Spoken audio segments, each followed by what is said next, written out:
Bonjour à tous, on va faire beaucoup de conneries aujourd'hui. Olé!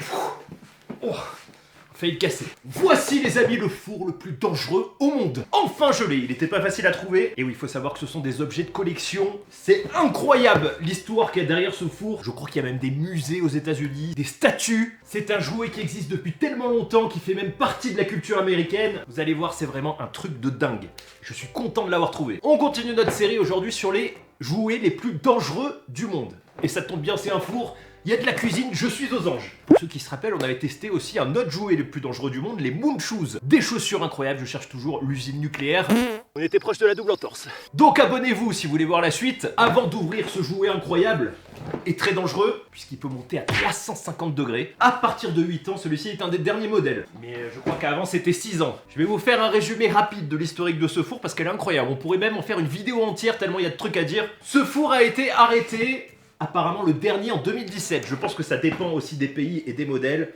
On va dire que les premiers modèles arrêtés étaient en 2007, le dernier en 2017. Vous allez voir, des modèles, il y en a eu en pagaille. Et nous, on a le modèle Ultimate, que j'ai trouvé en Angleterre. Regardez, c'est ici, 2011. Alors vous allez voir, peut-être vous en avez eu quand vous étiez gosse, peut-être même vos parents en ont eu quand vous étiez gosse, et vos grands-parents aussi. Voici une photo des premiers modèles, donc 1962. La marque Kenner, qui a sorti un vrai four, hein, ce n'est pas une dinette. Regardez cette photo, le four était déjà énorme et on pouvait déjà cuire du pain, des trucs. Donc c'était déjà très dangereux, mais il faut vous dire que ça a eu énormément de succès déjà à l'époque. Et ça marchait à l'époque avec une ampoule à incandescence, donc qui créait la chaleur. La marque Kenner a ensuite intégré plus tard la marque Hasbro. Elle a été, je crois, rachetée, en tout cas, elle a été enveloppée dedans, qui a conservé la marque jusqu'à sa fin. Il y a eu plus de 11 designs différents, je vous en montre quelques-uns. Il y avait celui-ci, alors qui est plus ancien que celui que j'ai, mais qui était tout aussi dangereux. Encore plus ancien, on avait celui-là qui ressemblait d'ailleurs à un micro-ondes. Voici le premier modèle qui a fait le plus d'accidents, c'est celui-là. Et ça, c'est un des derniers modèles qui ressemble à celui que j'ai, sauf qu'il est, comme vous voyez, non genré. Puisqu'il y a eu quelques critiques, hein, vous en doutez, c'était que pour les meufs, la cuisine, etc. On change d'époque, faut changer d'image, mais surtout pour faire simple en dehors de l'image, c'est que ça se vendait plus. Puisque les mecs ils voulaient aussi un four et faire tout cramer. A noter qu'ils ont sorti aussi un plus gros modèle avec de plus gros compartiments pour faire cuire de plus gros trucs. Je vous le montre, c'est le Real Meal Oven, il était vraiment énorme. Encore plus dangereux parce que dans les autres on pouvait se brûler la main en mettant dedans, là on pouvait se brûler le bras carrément. Et comme vous voyez, il était tellement gros qu'on pouvait même faire des pâtes, des gâteaux, des trucs énormes. Vous vous posez sûrement la question, qu'est-ce qui s'est passé? Pourquoi ce jouet a été arrêté? Alors qu'il existe depuis 1962, le principe a pratiquement pas changé, c'est quasiment la même chose. Le seul truc c'est que dans les années 2000, ils ont remplacé les ampoules à incandescence par une plaque chauffante, tout simplement. Finalement, ça n'a pas changé grand-chose aux brûlures, c'est parce qu'il y avait une pénurie. De ce que j'ai lu, ils redoutaient une pénurie au niveau des ampoules. Et en 2000, il y en avait encore plus de 25 millions en circulation quand même, puisqu'il sortait un modèle à peu près tous les 2 ans, 2-3 ans. Voici le modèle de 2006, qui a causé le début de la fin de tous les accidents, puisque l'entrée du four était tellement petite que les gosses, quand ils mettaient la main, ce que tous les gosses ont fait, ils se sont tous brûlés avec ce jouet, ben en fait ils pouvaient plus la ressortir. Donc vous imaginez le degré de brûlure à 350 degrés. Il y a eu des plaintes, le modèle a été rappelé, ils ont sorti d'autres modèles plus sécurisés après, ils ont augmenté l'âge, rajouté aussi des mentions, d'ailleurs on peut voir ici que ça doit être fait avec un adulte, mais ça n'a pas suffi, il y a eu encore des plaintes, des accidents, des problèmes, et je vais vous donner ma théorie là-dessus. Comme les Moon Shoes, on avait vu ces chaussures sautantes, des pétages de cheville, il y en a eu toujours hein, depuis les années 50, ce jouet était très vieux. Ce qui s'est passé, et je pense que ça correspond à la période, hein, vous allez me dire si c'est juste parce qu'on trouve pas grand chose d'autre, puisque le principe n'a pas changé, je vous le dis depuis les années 60, le premier modèle en 62. On est en 2006, entre 2006 et 2017, qu'est-ce qui se passe? Le début des réseaux sociaux. Et donc quelque chose qui n'était pas visible ou considéré comme normal, notamment le début de Facebook, je pense, les gens ont commencé à se regrouper, à prendre des photos, à partager, et ça a fait un bad buzz. Et vous savez aux États-Unis les dommages et intérêts en plus que vous pouvez avoir. On se rappelle tous l'histoire du mec qui s'est brûlé avec un café au McDo qui a réclamé $1 million. C'était un truc comme ça. Autant vous dire que ce type de jouet, malheureusement à notre époque, c'est plus possible. Il faut des jouets hyper safe. Alors moi j'avais un des jouets les plus dangereux du monde. Il faut que je le retrouve, je suis sûr que je l'ai encore. Je vous montre une photo, certains l'ont peut-être eu, c'est le Creepy Crawlers. C'était quasiment le même principe, sauf qu'on avait des sortes de plaques en aluminium qu'on mettait dans le four, qui étaient brûlantes bien sûr, puisque ça prend très vite la chaleur, et qu'on faisait des bonbons. Je me suis cramé je sais pas combien de fois avec ce truc, des fois très violemment puisque je me suis pris la plaque sur le torse, partout. Je sais pas comment j'ai fait, mais je vous jure que ce jouet c'est un des meilleurs souvenirs de mon enfance. Il était encore plus dangereux que l'Easy Bake parce que quand tu sortais la plaque qui était brûlante. Quand t'es un gosse, les bonbons, tu veux les manger, sauf qu'il faut attendre que ça refroidisse. Donc tu touches le truc et les bonbons, c'est collant. Donc ça reste collé à ton doigt, tu fais ah, et la plaque brûlante, elle part dans ta gueule, elle partait partout. Je me suis brûlé sur tout le corps. Du coup, cette machine, on va l'exploser. Je vous montre tout ce que j'ai pris. J'ai pris des granolas, des Twix, Kit Kat, Choco Nutella. On a les restes des autres vidéos, des bonbons, Oreo M&M's, Chocobon, des tablettes de chocolat. On va se faire plaisir dans cette vidéo. Ah, je vous déconseille d'acheter cet objet parce que c'est extrêmement cher. Depuis 1962, vous imaginez tous les modèles, donc 11 designs différents. Mais je crois que rien que pour ce modèle, il y a presque 13 variantes au niveau des couleurs, suivant les pays, etc. Chose intéressante pour l'Apocalypse, on a un four qui monte à 350 degrés et qui fait seulement 100 watts. Ça ira peut-être bien dans la Porsche camping-car de chez Wish. J'y travaille toujours. Ça a l'air très simple. On mixe, on met dans le four, on mange. Sachez aussi qu'il y a des extensions qui sont sorties de cuisson pour les trucs avec d'autres recettes, d'autres sachets. Et normalement, j'ai tous les sachets dedans. J'ai eu de la chance de le trouver à moins de 50 $ parce que ce modèle a été extrêmement vendu. Et il faut vous dire qu'il est en mauvais état aussi, le carton. Neuf, ça passe les 500 $. Allez, c'est parti, unboxing. Allez, on y va. Alors, déjà, nous avons une petite coupelle. Donc en aluminium, hein, donc c'est bien chaud. Le four. Waouh. Donc le principe est très simple. On a une entrée où on glisse le truc, une sortie.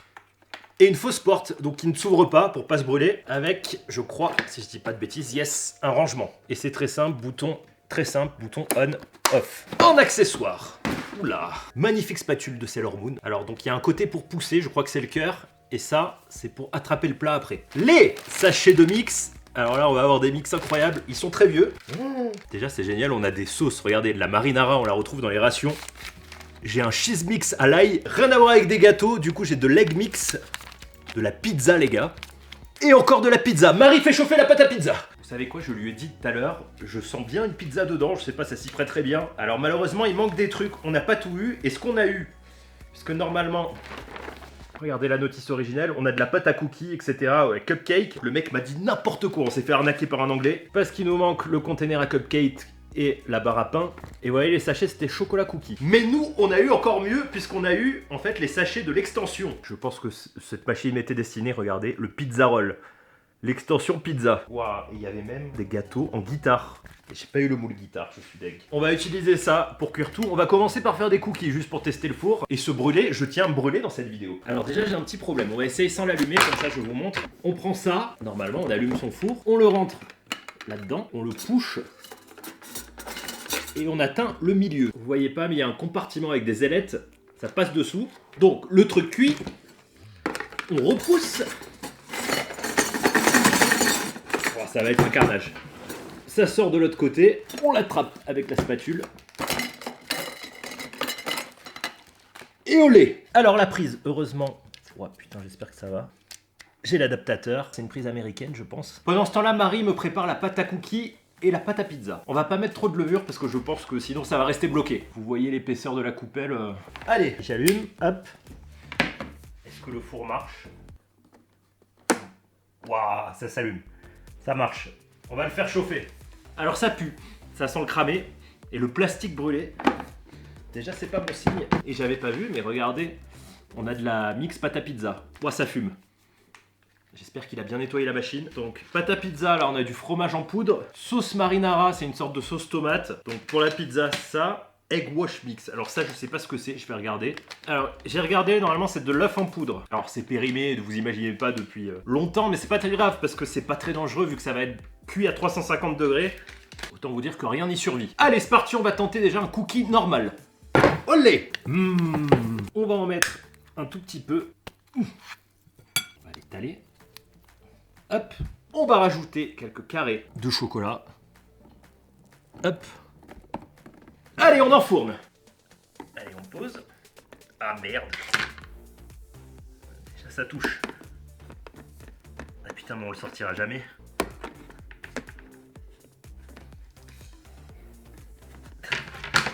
C'est pas grave, on y va. On pousse. Donc, premier compartiment, normalement. Alors, je regarde dedans. Il est bien dedans.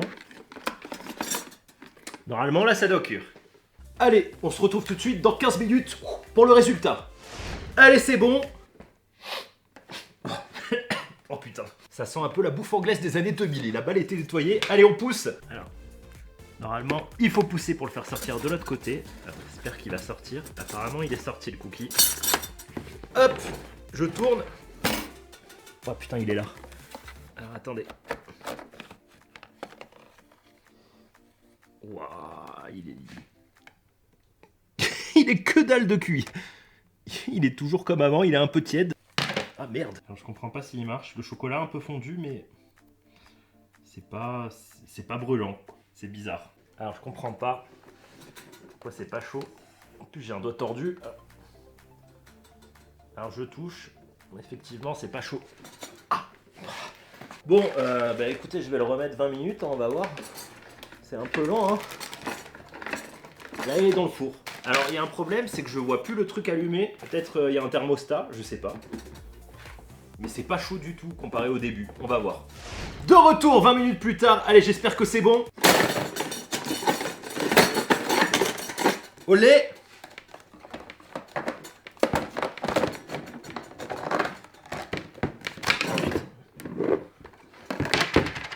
Ça chauffe pas. Alors malheureusement, ça ne bouge pas. On a une pâte tiède. Alors j'ai un problème, la machine est défectueuse. J'ai l'impression parce que ça s'est allumé et vous voyez, on n'a plus de lumière. Alors il y a un truc, il y a écrit 120 volts seulement. Je me demande si avec l'adaptateur ça marche ou pas. Normalement oui. Parce que c'est un adaptateur fait exprès. Ça m'énerve, on va l'ouvrir. Ça m'énerve parce qu'on a cette porte et je comprends pas, je vois pas si ça chauffe. Putain, c'est solide. Ne vous inquiétez pas, j'ai débranché.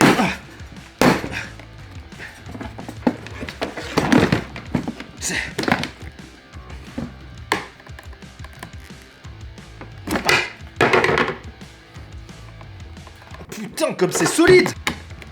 Ah! Putain, on peut même pas l'ouvrir. C'est une fausse porte, les gars. Regardez. 2000 years later.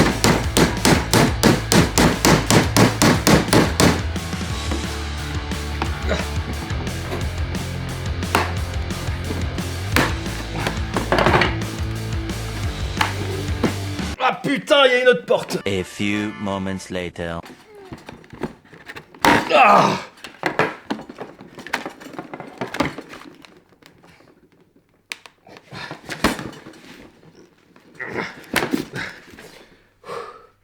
C'est scellé. C'est scellé, je suis deg. Comment ils construisent ce jouet? Ah, il y a une vis là. C'est une vis en plastique. 6.5 hours later. Bon, ça me saoule, on s'est encore fait avoir. Putain. Ah, mais c'est le jouet le plus solide du monde, les gars. Il me rend fou. Ah. J'arrive même pas à faire un trou. Ah! Ah putain, je crois qu'il est mort là. Bon, on l'a ouvert, mais je crois qu'il va plus marcher. De toute façon, il marchait pas. Heureusement, il nous reste... Ah putain, mais... Il m'a bloqué.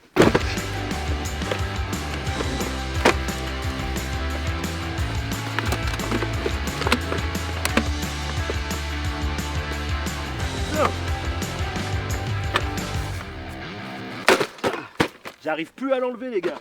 C'est quoi ce jouet? Il est maudit. Alors comment je vais expliquer à mon père que j'ai bloqué sa masse dans un jouet? Ah, c'est bon. Ah putain. Alors, qu'est-ce qu'il y avait là-dedans? Ah bah il reste plus grand chose. Donc j'étais bien dans le bon compartiment, hein. Ça c'était le compartiment à four, le truc métallique tordu. Je mets ma main. Et il est tiède mais il est pas chaud. Voilà, donc ça marchait pas. Ah. Voilà, regardez. C'est solide comme jouet. Bon allez, on va se finir sur un cookie et on va tester la pâte à pizza en poudre avec le cheese en poudre et le reste du sachet qui peut-être sera bon. Ah. Ça c'est pour toutes les machines où je me suis fait arnaquer, ça fait du bien. Soit celle 120 volts, soit le mec me l'a vendue défectueuse, je sais pas. Malheureusement on n'a pas de chance et on a les mix pizza. Allez, on va manger le cookie, je l'ai mis au four et le cookie est chaud, regardez-moi ça. Alors pour une fois on a détruit la machine, mais on a réussi la recette. Je vais le démouler. Nope. Putain, je vais pas y arriver.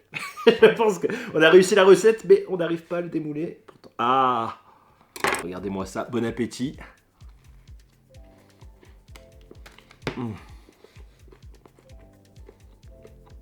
Bon, finalement, le moule est pas mal. On va l'utiliser pour la pizza. Allez, c'est parti. On part sur le numéro 403, donc on avait 3 sachets. Alors normalement ça doit être juste de la farine et de la levure. Ça sent rien. On va en mettre 2. Juste un peu d'eau. Alors j'ai pas le dosage. Là on a une pâte à pizza vieille de 10 ans. J'ai gardé un sachet de poudre. Pas rater la pâte. Ah ça pue. Ah ça sent l'ail. Attendez, j'ai bien mis. Non. La pâte à pizza est parfumée déjà. Évidemment, j'ai mis trop d'eau. Voilà, on va la faire bien épaisse. Olé, j'ai mis un peu d'huile d'olive au fond. On va mouler la pâte.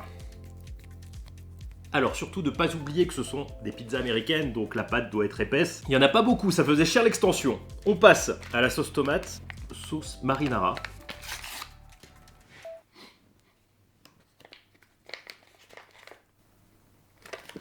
Alors c'est bizarre, la sauce marinara, il y a de la poudre blanche, avec un peu de thym, il y a des morceaux d'herbe. Cette vidéo est un carnage. On va mettre juste un peu d'eau. Ça a l'air très appétissant, c'est très chimique tout ça. Et olé. Alors j'ai bien mélangé, on obtient une sauce, il y a toujours des grumeaux. Je ne vais pas la goûter comme ça, c'est trop dangereux. On verse la sauce tomate dans sa pizza. Hop. Magnifique pizza les gars, hein, quand même, incroyable. Ça, on va pas l'utiliser, c'est tout simplement de l'œuf en poudre, c'est pour les gâteaux je pense. Là, on a un mélange intéressant, ail, fromage. Les Italiens s'évanouissent. Waouh. Alors ça va, ça pue pas trop, parce que vous savez que le fromage c'est vraiment le truc qui périme facilement. Ça sent légèrement le roquefort, mais ça va. Alors je sais pas ce que ça va donner, on va pas mettre beaucoup d'eau pour avoir du fromage un peu grumoteux, épais. Attention. Alors je peux vous dire que ça sent quand même très fort. Ça sent le cheddar dans les rations en fait. Hop. On dirait qu'on a du fromage frit. Regardez comme c'est appétissant. Ah, notre pâte de fromage.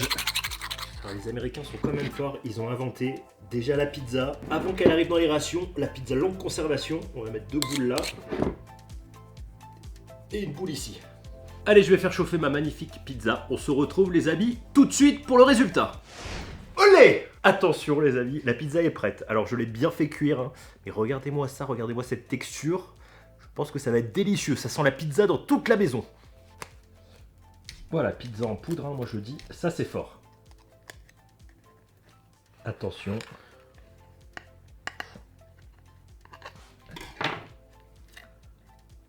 Olé! Waouh! Alors hâte de goûter ça. C'est un petit peu mou, mais en tout cas ça a bien cuit. Bon appétit à tous! On va goûter la pâte.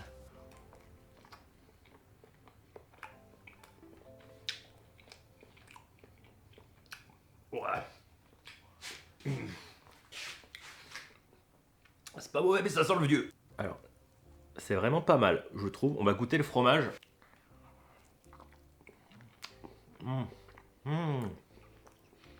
Le fromage, on dirait un peu une sorte de béchamel. La tomate est bonne.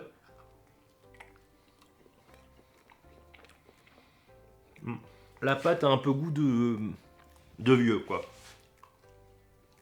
Mais c'est pas mal. Franchement, pour de la pizza en poudre, c'est un truc de fou. J'en reviens pas. Bilan de cette machine, il reste pas grand chose, ça devait être top si ça marchait. Sinon il n'y aurait pas eu des millions de vendus. Dommage qu'on n'ait pas pu pousser le test un peu plus loin malheureusement, on s'est fait avoir. Du coup elle a pris cher. Je compte sur vous pour faire péter un max de pouces bleus. Pour la suite je vous réserve une excellente machine, donc abonnez-vous. En attendant l'apocalypse, on reste en contact sur les réseaux. Mangez gras, survivez, cassez des fours. Et à bientôt, ciao!